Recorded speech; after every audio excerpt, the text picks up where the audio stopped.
Okay, so now PCD, tell me please, what was it? I mean, I remember when we we met up and you were really enthusiastic about this show Prosper that came out what, January 18 Yeah. here in Australia. Yeah. I mean, you I'll get you to tell the listeners what your background is that makes it relevant. But I got to say, we were a little bit apprehensive about the show because Mm. Australian dramas, and Yeah. that if you're not a neighbour's home and away kind of person that enjoys that kind of thing, it can can rub you the wrong way. And yet, you're a bright chap. Uh, you seem to be really keen.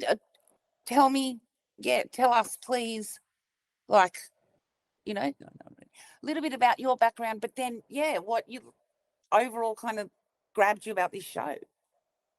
Trouble at all, Tanya. Thank you very much. And thank you for having me back on Leaving Hillsong. It's great to be back. Pleasure is So all.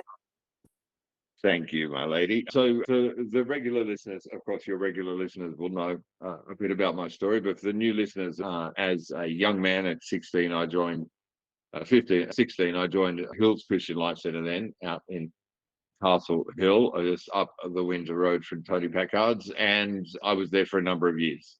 I went off to Bible college, and as is often the case, studying the Bible is one of the best ways to lead you out of Christianity and to begin your deconstruction. And that was my story. Yeah, exactly. Yes. Okay, so and since then I've taken an active role in listening, educating myself, watching, observing, and calling out some of the practices that we see, in particularly fundamentalist Christian religions, and particularly here in Australia, because it's where I've resided for most of this century so far.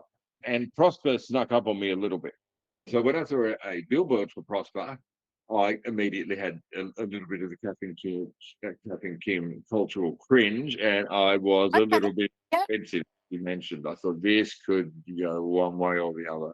Well, I Um, mean, we have experienced, those of us who left, like, I think only two kind of versions of reports, which are, journalists have a go, but they don't really kind of get it as such. They don't. No matter how much time they spend there, they don't really seem to absorb it. yeah. Well, I don't know. It's such a nuanced thing. Or you get people who do understand it all too well, but it's just so difficult to speak about for one reason or another. Or there's an inherent bias, obviously present company. absolutely. I feel for journalists because when you're approaching a subject that like this particular version of God that our friends at Hillsong have, they like for a start, they've made it up from the beginning. We're dealing with a made up concept. Then they make up their own version of the rules and put a bow around that and make it their very own. So it's a Hmm. very idiosyncratic type of a thing, and that's hard for journalism to deal with.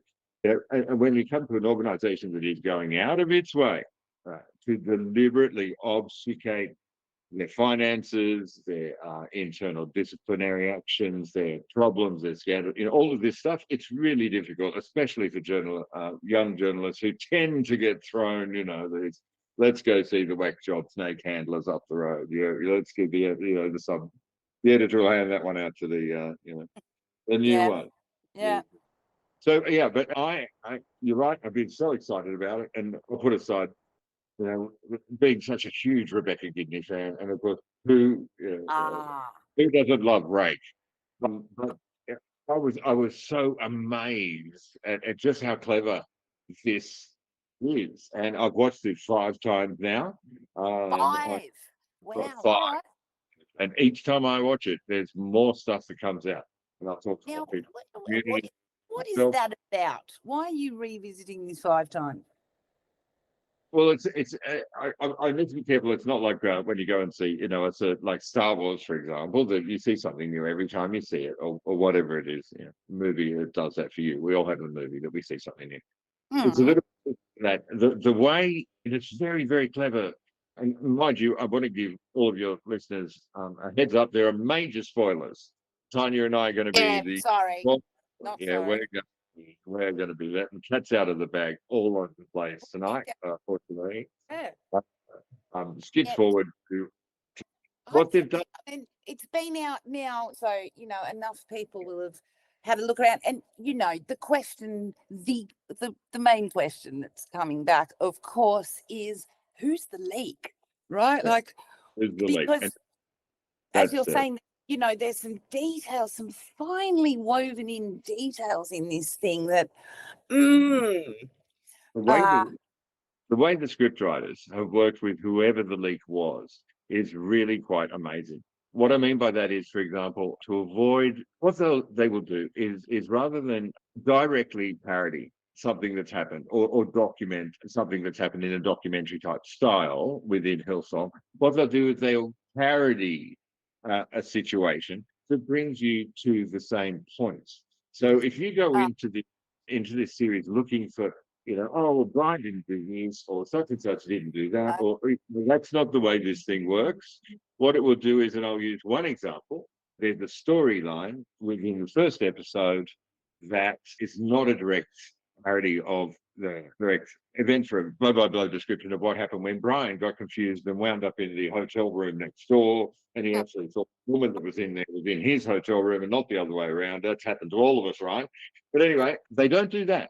But what they do is they tell the story in such a way that you get to a point in that episode where Rebecca Gibney, who plays Abby, the wife of the senior pastor, is pointing her finger in his face and says, "You were in a hotel room."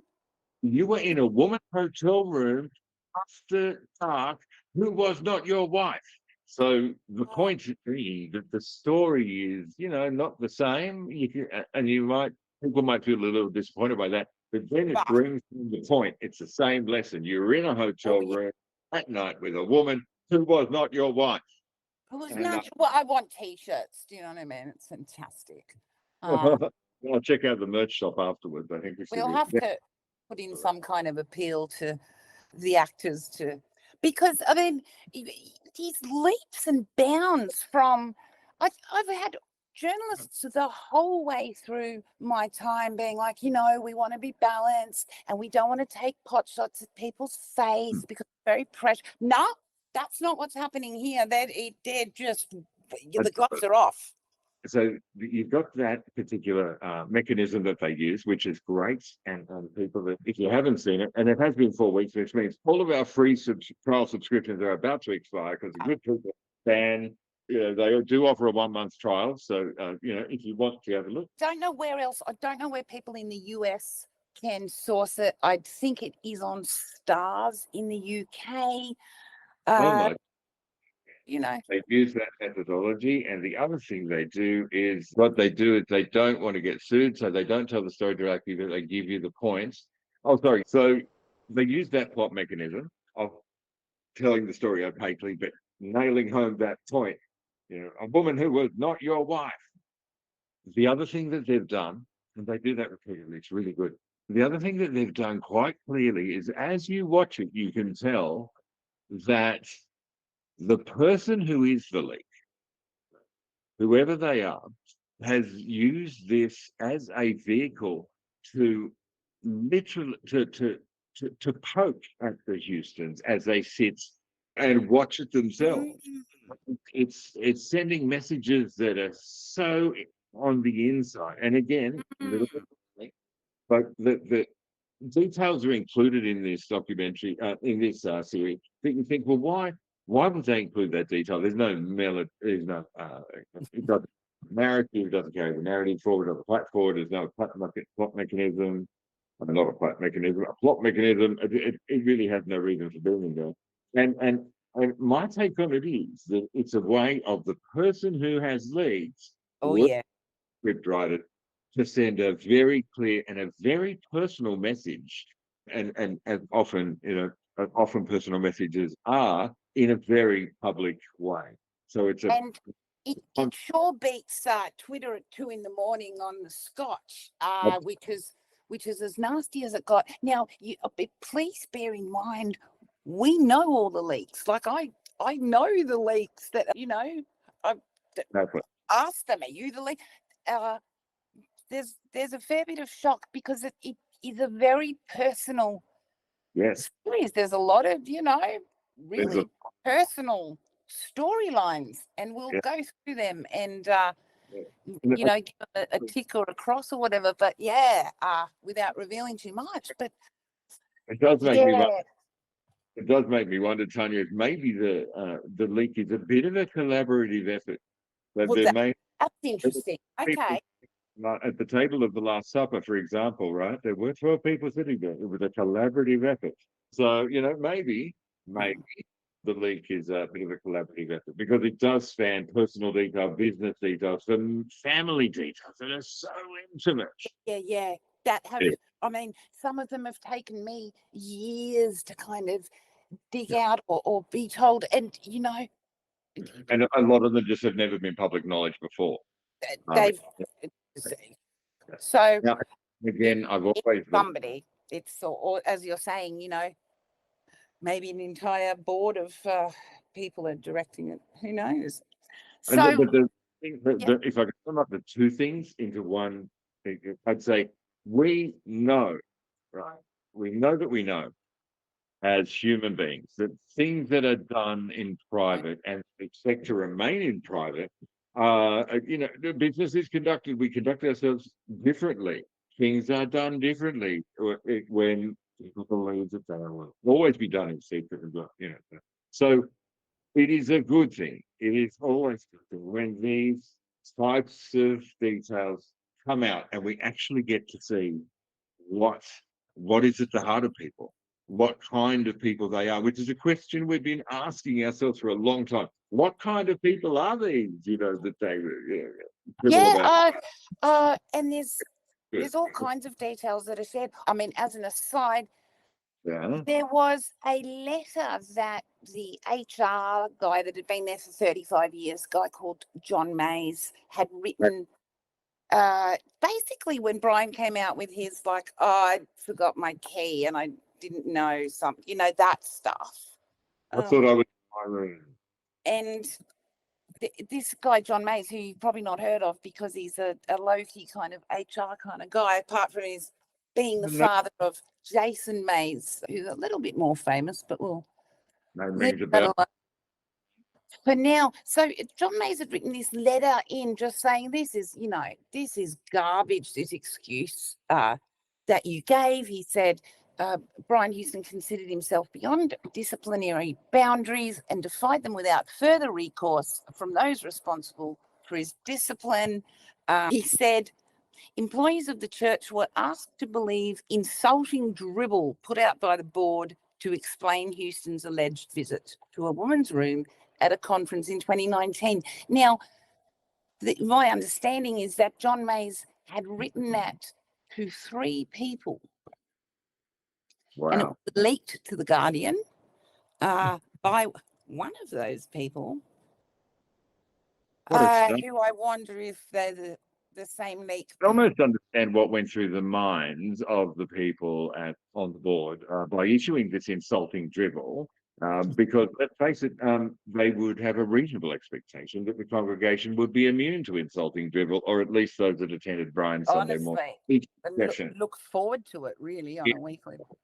Dribble, it was not in short supply on a Sunday morning at Hillsong, and it seems anywhere else. But we digress. We rest there. Congratulations to Yes. the leak, because Yes. leaks claim not to know who the leaks are amongst We should each other. All right, do you want to give us a bit of background for Prosper, where Prosper is set in the inner sanctum? absolutely. Essentially boils down to the one decision maker, which of course is Cal, who is the senior pastor. And every decision Cal makes is to protect the church above the individual, which again, thinking about that narrative ploy or narrative method I spoke about at the beginning, it's a brilliant way of pointing out a lot of the things that went at Hillsong. Everything was to put institution above the individual. So, in a nutshell, Tanya, this TV series, which is streaming on Stan, as we mentioned, covers 8 episodes, and it's set in modern day Sydney, and it details the family life of the Quinn family.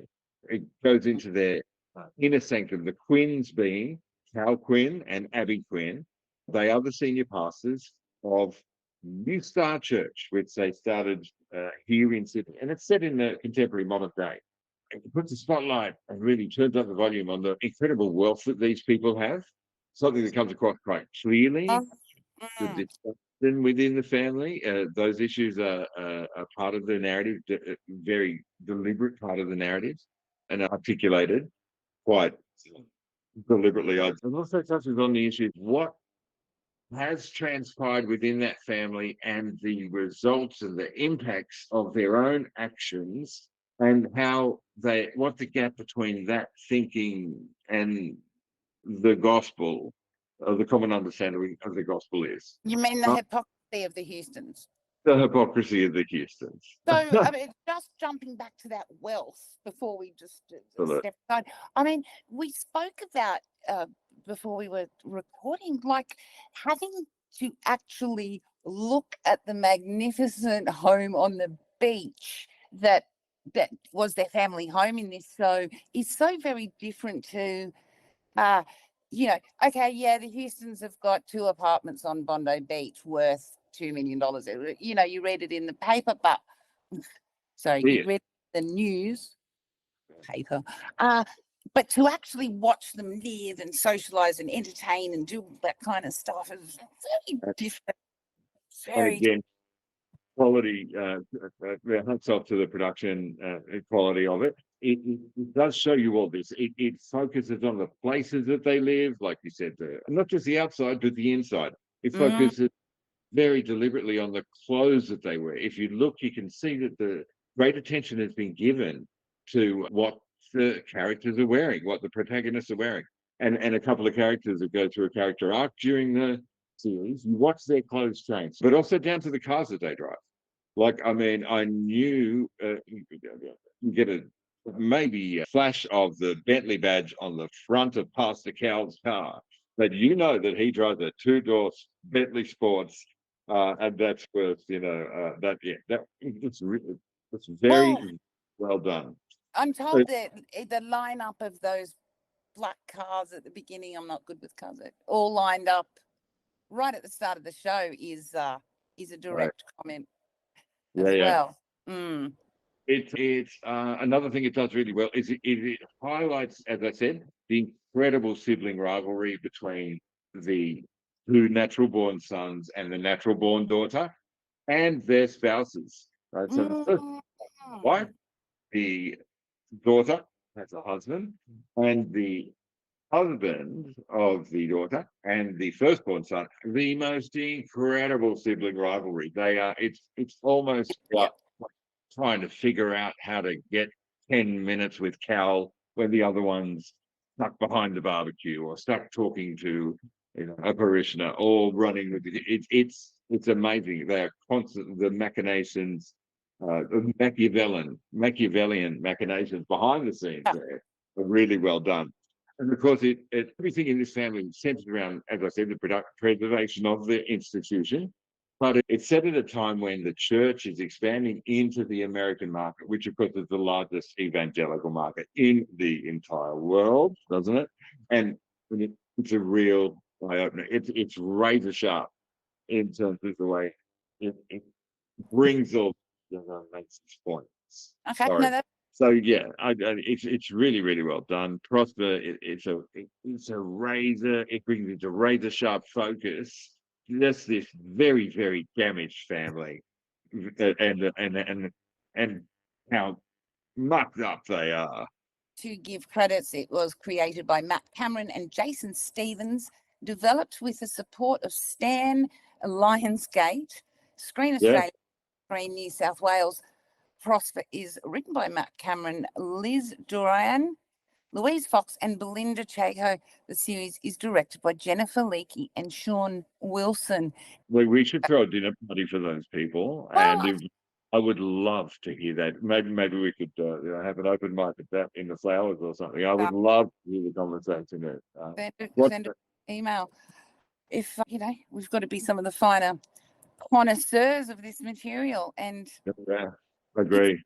I think it's difficult to take on if you haven't had some kind of introduction another way. But we'll find out, I guess. Now, you were saying there was an array of media responses. There's, I'm guessing, quite different ones between Christian ones and secular Yeah, publications. What'd you find?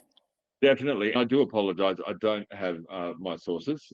It is a mixed reaction. You're getting the reaction you would expect from parts of, let's call it, the Christian media. That what I mean by that is those that have an because you love or you hate the Hillsong movement, right? Even within the Christian church. So those that were, those that don't like, if you like, saw what it was from the beginning, or for whatever reason, have never been Hillsong supporters, right? Have never been said good things. They've been very happy with the production and loved it. And those, of course, the song's been remarkably quiet itself. But, those allied organisations have been, well, somewhat subdued, have been critical of it. The professional media industry is nothing but good things to say about it.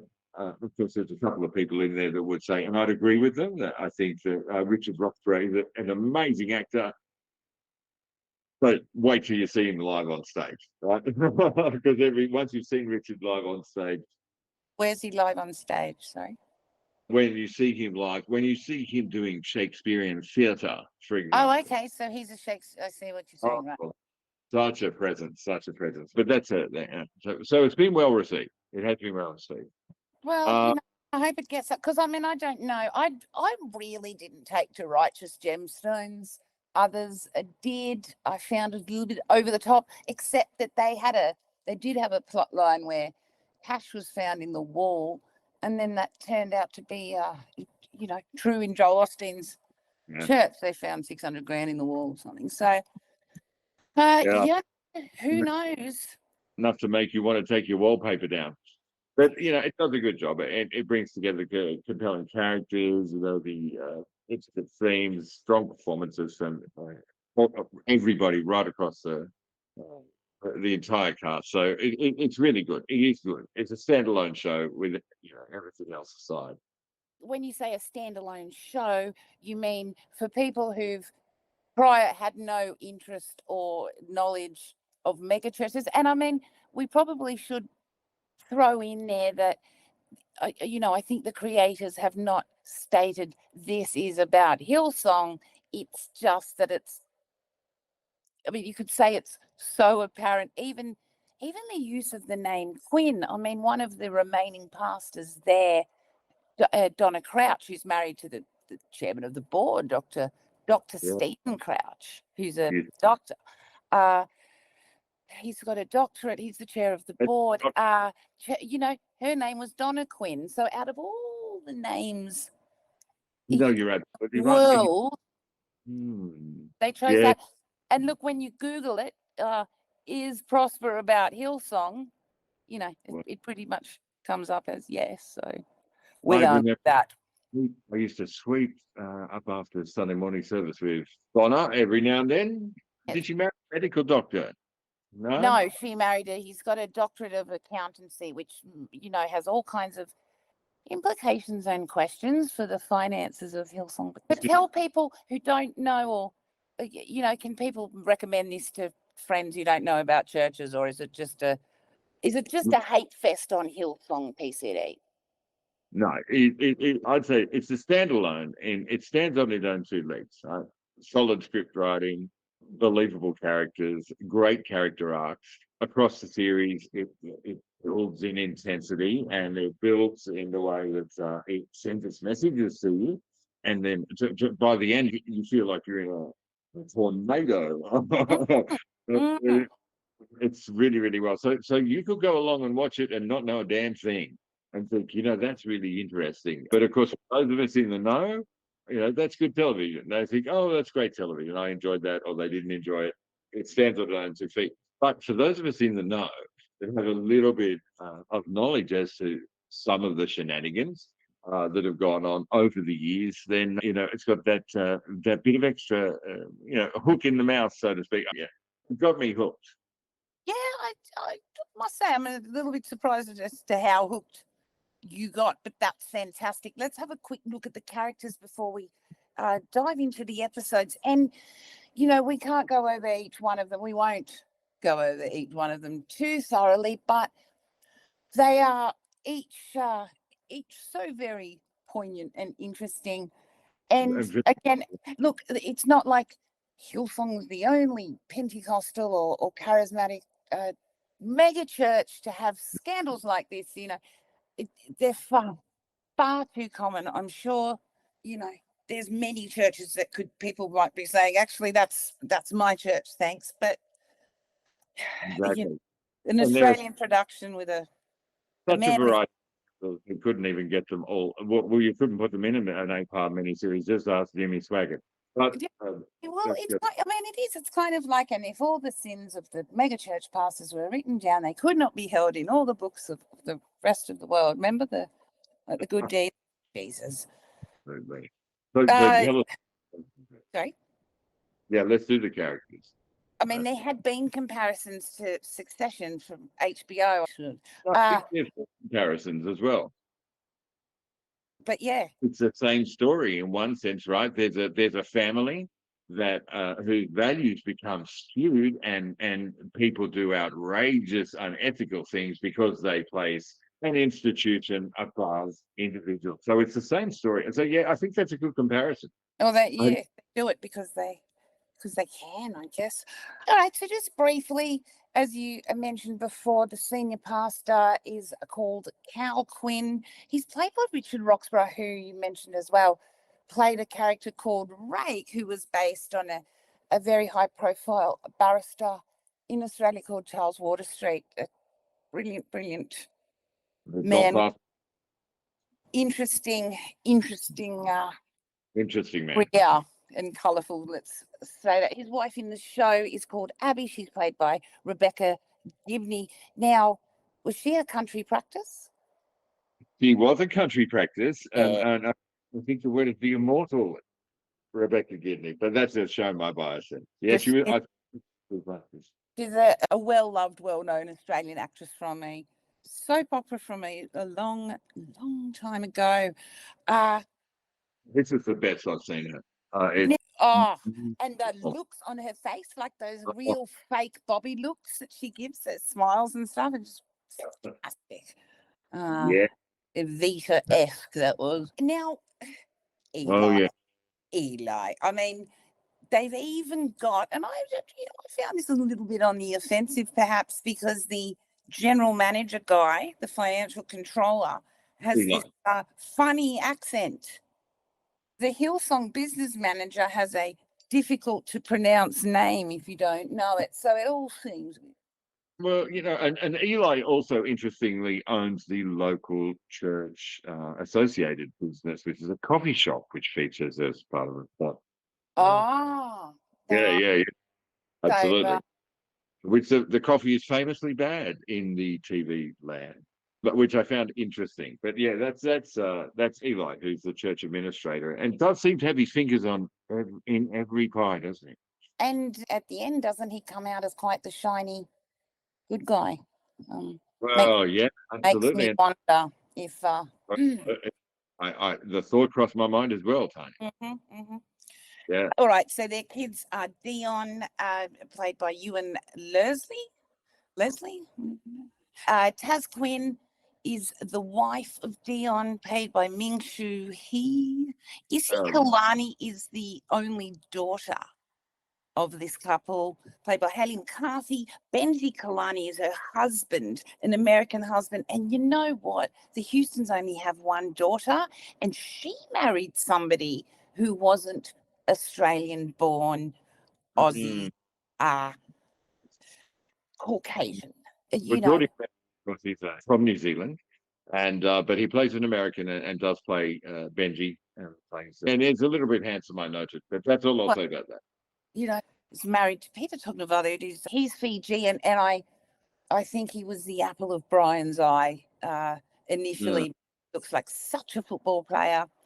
Yeah. But that's okay. It may be coincidence. Jed is the youngest son, played by Jacob Collins Levi.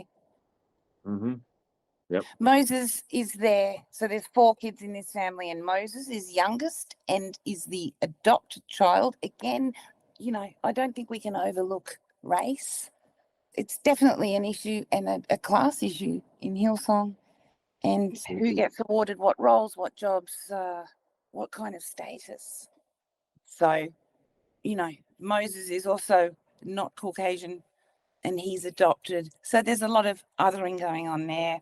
And then, I mean, look, I'm just sorry, looking at this list here. How would you describe DJ Maddox? That's not like anything.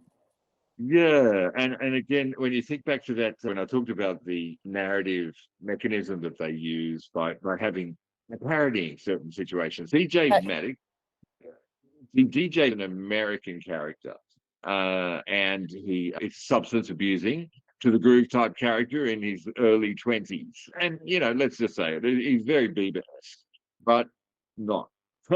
So anyway, he plays a very interesting role throughout the miniseries, and from the church point of view, he uses the church in the same way the church uses him. When we do the episode review, which is coming up later, I'll go more into that. Fantastic. Yeah, perfect. Okay, now, interesting and bold is this next character, Rosa, who, you know, is this troubled middle-aged woman whose story unfolds as the show progresses. I really hope there's a season 2. You know, it sort of places a character behind the woman who's in the hotel room, who's not Cal's wife, but we'll get to that. She's a big donor to the church, played by Bridget Sangali. Very fine performances. And just before we jump into the episodes, the other character, the final one we'll look at is Juno, who is Rosa's daughter, who's becomes more and more involved with people from the church, I guess, as the story unfolds. Then there's the federal politician. Tell me. So this is an interesting one, because anybody who cares about Hillsong and follows it, it's about a gentleman named Scott Morrison.